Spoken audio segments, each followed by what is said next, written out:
So this is our little cooking setup. We've got the 6-sided canopy here. Let's go in and take a look at each of the sections. So here's the main setup right there, the stove area. Just so we've got our drinking water down there.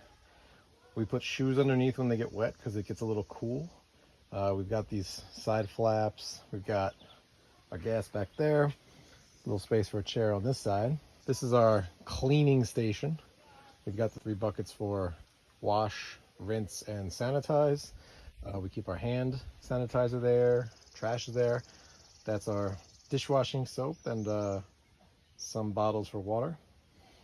Here's where we store our fold-up chairs when they're not in use and there's not much space to just leave them around so they get put away there often. This is our cook kit down here. Right now I've got some stuff drying after just washing them.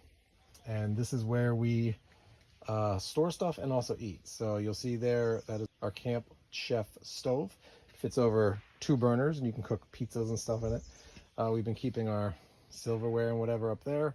Also got some stuff drying from the last wash round.